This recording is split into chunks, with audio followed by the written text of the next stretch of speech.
VP Sara may pasabog talaga. Nakapili na ng bise sa 2028. Lagot na. Siya ang magpapanagot sa lahat.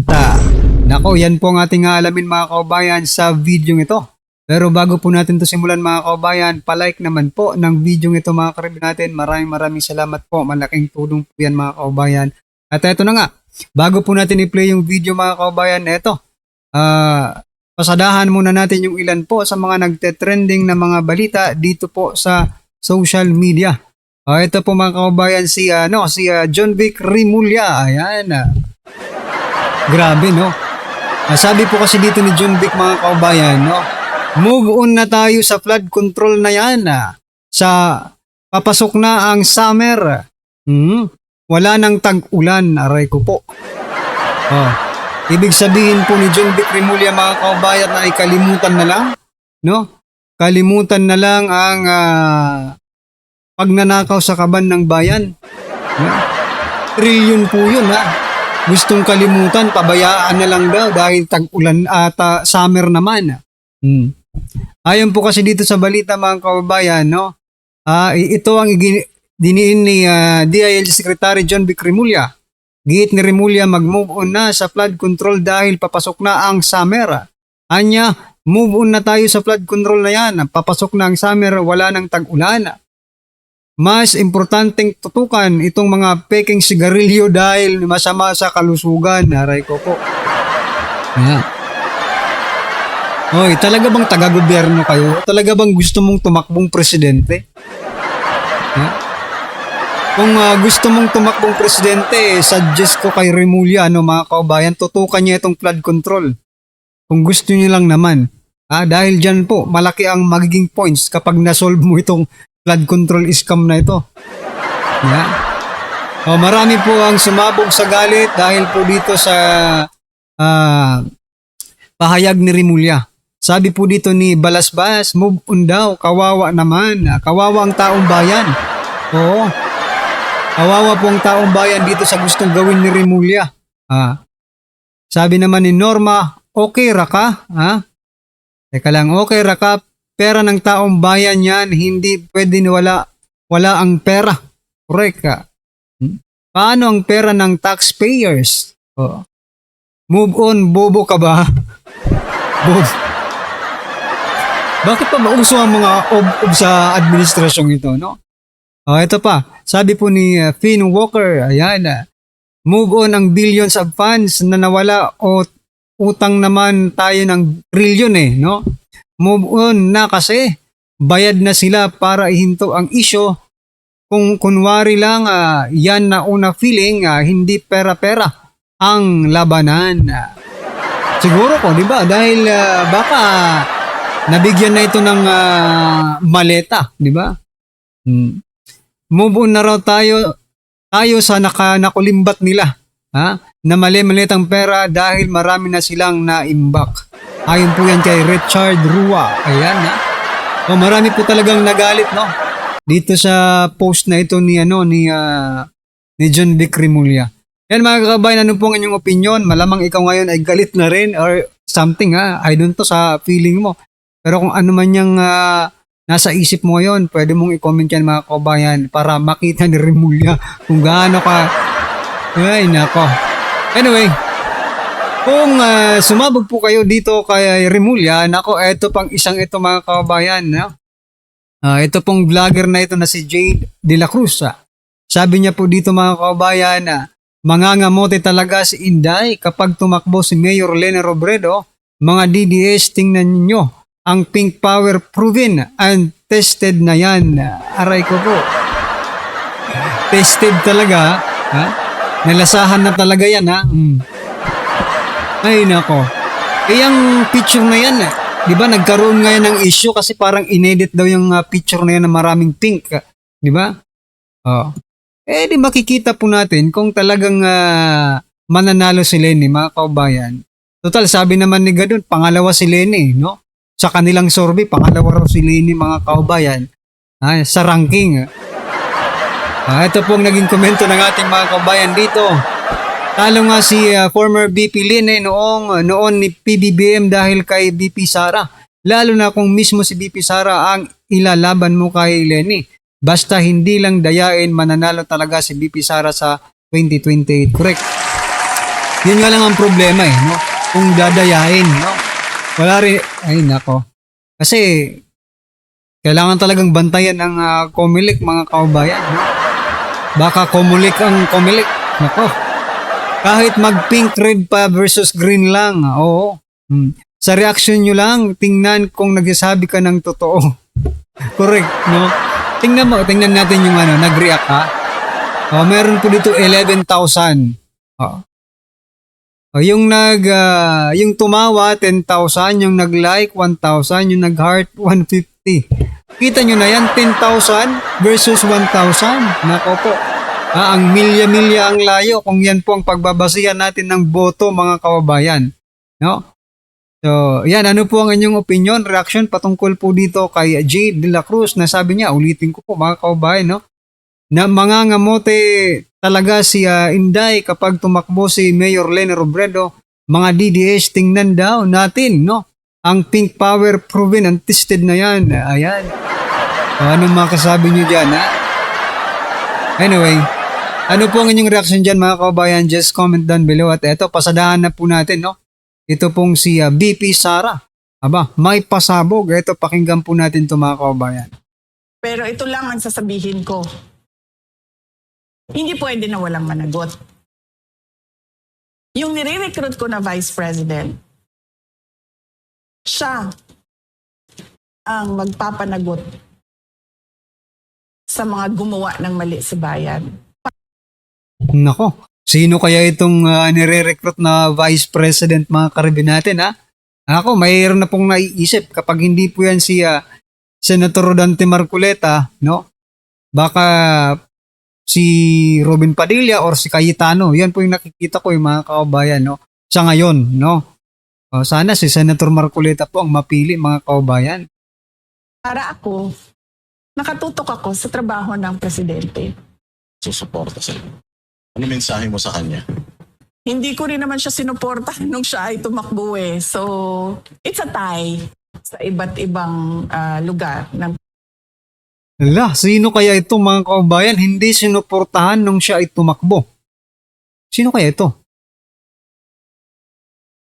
Napapaisip ko ako kung sinuportahan ba niya si Senator Dante Marcoleta. Sino kaya ito, mga kababayan? Napapaisip tayo. I-comment nyo mga kababayan sa baba kung sino po ang inyong guest, no? Sino po yung guest nyo kung sino itong Vice President na ito? Na gustong, itong politiko na gustong gawing Vice President ni BP Sara. Pilipinas. So siguro naman, VP, alam mo naman kung sino yung mga posibleng makaka-rap mo sa 2028. Yung mga nagawa mo sa Davao City, do you think yun yung edge mo para manalo sa 2028? Ang edge ko is yung kakayahan ko na gumawa ng mga mahirap na bagay. Yun yung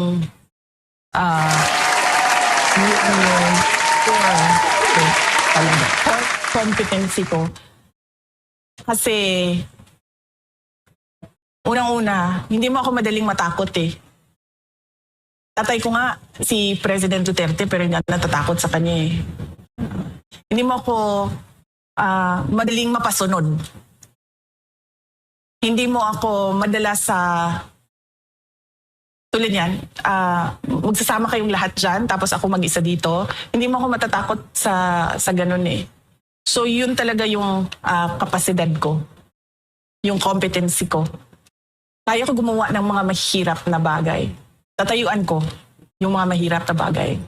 Yung pag-ibot mo sa Pilipinas, you think kaya na ang buong Pilipinas ay maging katulad ng Davao City na disiplinado, involved yung mga tao sa governance? Yung pagbabago ng values ng mga tao, hindi siya magagawa kaagad.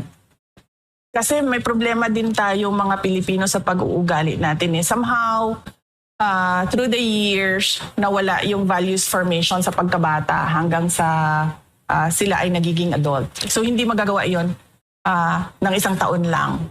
Kailangan natin simulan ulit, turuan ng mga bata ng magandang asal.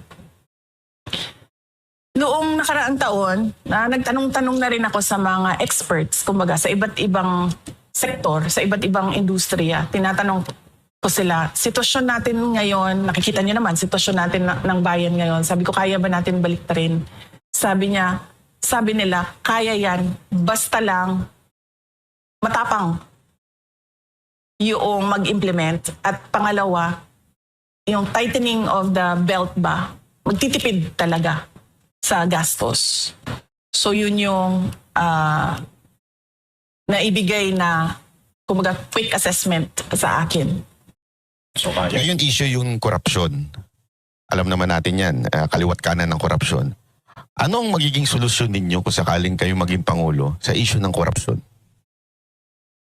Unang-una, ano talaga yan yung kamay na bakal sa mga nasa ilalim. Hindi mo palalampasin. Kumbaga, pag merong ginawa, alis kagad, palitan kagad. Hindi na So yan kamay na bakal mga kababayan. Kung may ginawang hindi tama, tanggalin agad, sabi ni VP Sara. Yan po ang kamay na bakal mga karibin natin. Pero ngayon mga kababayan, mayroon ba tayo niyan? No? Diyan pa lang makikita mo na. Didisiplinahin mo yung mga tao mo. Pero ngayon mga kababayan, walang disiplina. Alam niyo po kung saan sila disiplinado? Sa pagnanakaw. Di bali nang makanakaw ka ng malaki. Di bali nang mabuking basta makanakaw ka ng malaki, okay lang kasi magbabalik ka lang naman ng ilang pesos. O marami ka pa. Di ba? Ganun po ngayon. Ganun ang disiplina ngayon mga kababayan. pag-uusapan pa, itatago pa. Hindi ganun. Diretso, one shot lang. Ikaw may ginawa na pangungurakot, malis ka na dyan. Ganon. Hindi siya dapat patawarin, hindi siya dapat pinapabayaan, at hindi siya dapat na hindi pinapansin. Na kumbaga parang wala lang. Dapat, pag merong nangyari, alis, palitan nyo yan. Punta na tayo sa mga nasa social media. Lalong-lalo na noong mga ayaw kay VP at nabulabog doon sa inyong pagde-declare. Sabi nila kulang daw yung paghingi mo ng apology. Dapat daw mag-apologize ka doon sa mga remarks mo against the president and yung iba pang mga sinasabi nila na nagawa mo. Bakit ako mag-apologize sa remarks ko sa Pangulo? Hindi nga sila nag-apologize sa ginawa nila sa akin. Documented ang mga threats sa akin. Hindi namin yan nilalabas kasi nga meron pang impeachment na mangyayari at yun ay subject nila sa impeachment nila. Ang masasabi ko lang dyan, hindi nga krimen, nagiging impeachable offense. So hindi ako magsasorry sa kanila. Sila muna magsorry sa akin dahil documented yung threats namin. Meron pang isang congressman na hindi naman nanalo pero nakaupo ngayon ang nagsabi na hindi daw siya susuporta sa iyo. Ano mensahe mo sa kanya? Hindi ko rin naman siya sinuporta nung siya ay tumakbo eh. So, it's a tie.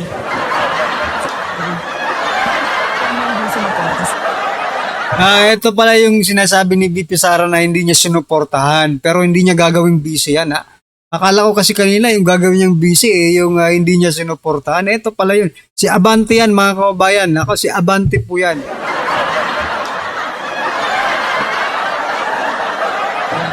Sabi naman nila na personal interest lang daw yan. Ambition without accountability. Hindi ko maintindihan. Ano ba sinasabi nila na walang accountability?